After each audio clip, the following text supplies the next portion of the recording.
platform that allows career and non-career employees to search and apply for our USPS jobs. So I tell everybody this, that our eCareer is very similar to, if you're familiar with LinkedIn or you're familiar with usajobs.com, it is very similar to that, but for the Postal Service. So it's our way, it's your way into applying for positions, making a resume, and just seeing what's available for these supervisor positions, right? So with eCareer, you can log into eCareer from light blue or blue. You can search and apply for a job, and you can create and edit your candidate profile and your personal settings.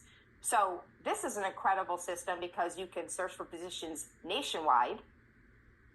You can apply online 24/7 from your own computer as long as you have internet access. You can view the status of your applications, and you can submit or withdraw an application from eCareer.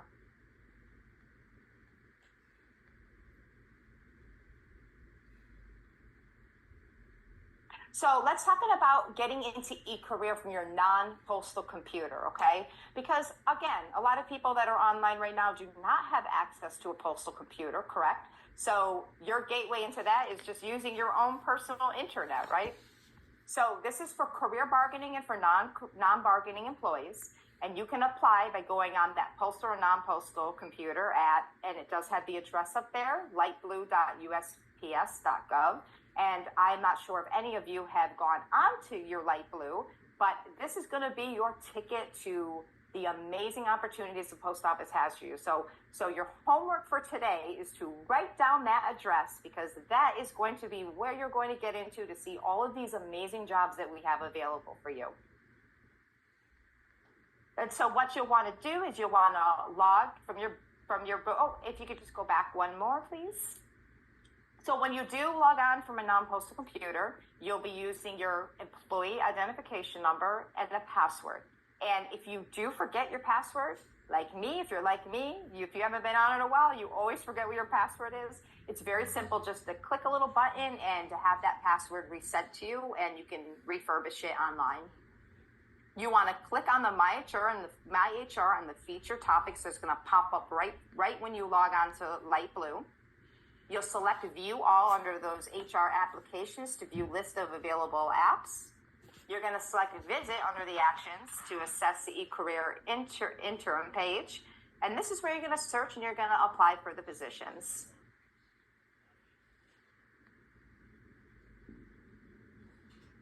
Okay, so let's... I am back. Sorry about that. Tina, awesome. I hope I did the crowd well. I am sure you did absolutely terrific. I am sorry about that, everyone. Our computer systems like to do updates every once in a while, and I had apparently dismissed mine for far too long, and it would not let me dismiss it anymore. So I had to go ahead and reboot. So I apologize for that. Welcome back, Tina. Glad to have you here. You. So everyone, again, we have Tina Brandstetter, our Human Resources with Headquarters Manager, and I will pass it on to you, Tina. Thank you. All right. Thank you very much, Melissa, and welcome, everyone. I'm going to pick up, obviously, where Melissa left off. So for those of you who have an ACE ID, you can apply through a postal computer at the blue site that comes up.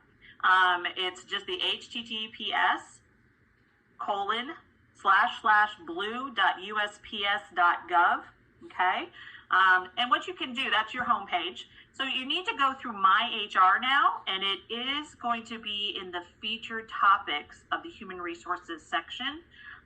In order to reach it, unless you have it saved as a favorite, you're going to need to do a View All for the list of applications.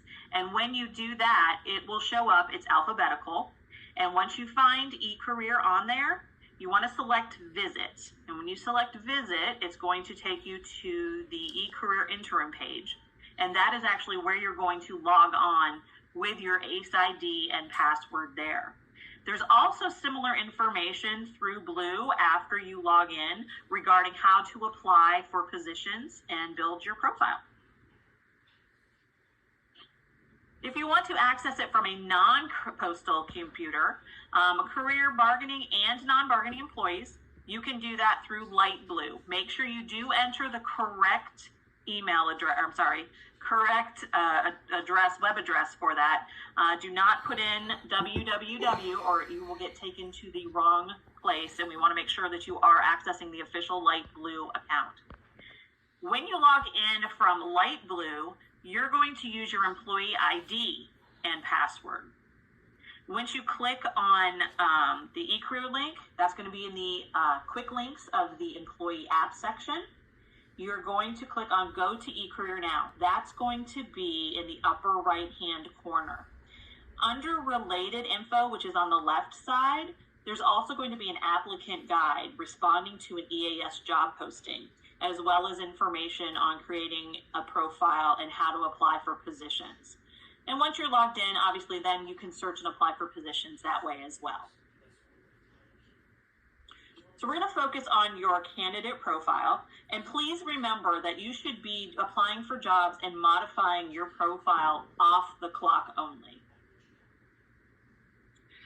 So to get started, from the eCareer personal pages, you're going to be able to search for those career opportunities and create the candidate profile. As you see on the right-hand side of this slide, this is where you are going to be able to create or edit that profile. So let's take a look and focus on how you're going to do this.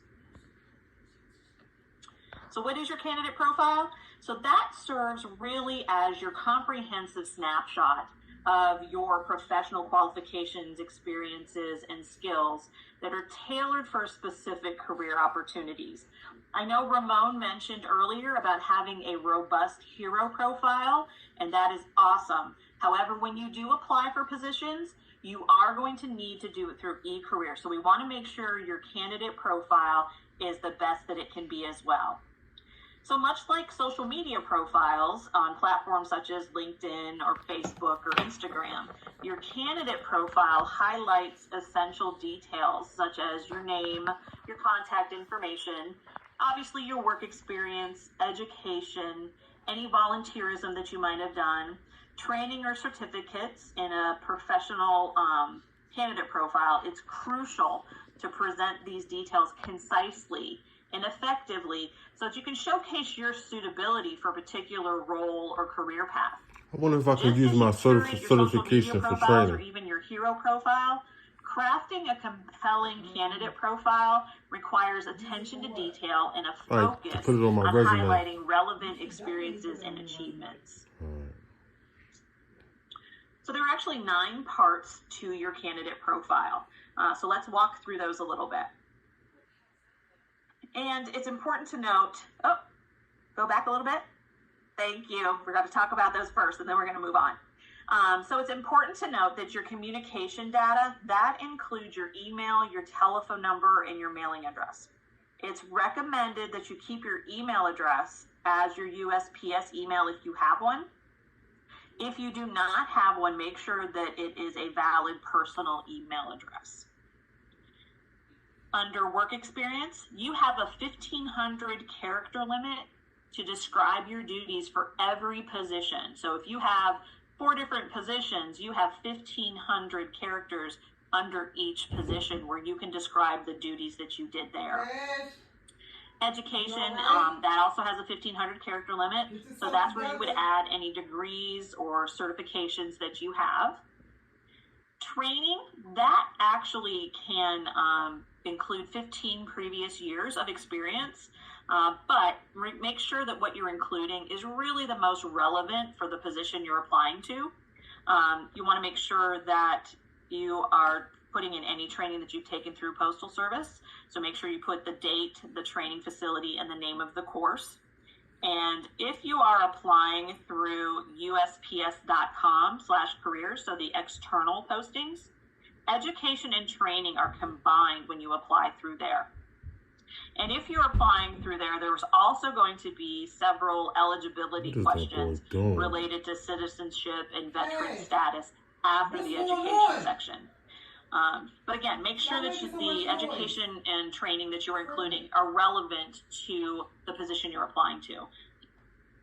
Special skills and associations, there's a 2,000 character limit there. That's not on the USPS.com website, but there is space for you to create an optional short cover letter if you would like, and you could include that information there. For me, I'm a member of the Society for Human Resource Management, or SHRM, so I include that under my special skills and associations.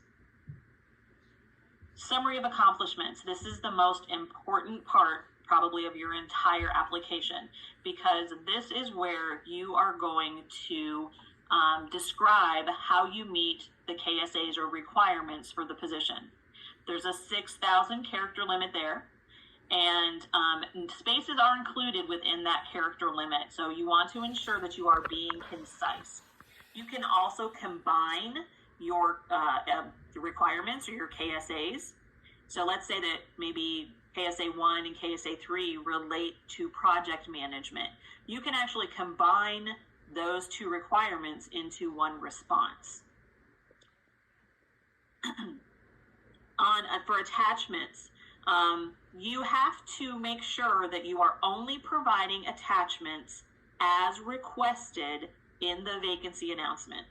You do not want to do anything outside of the application itself unless you are asked to provide a certification or a writing sample, or if there's a transcript that is needed for the position that you're applying to.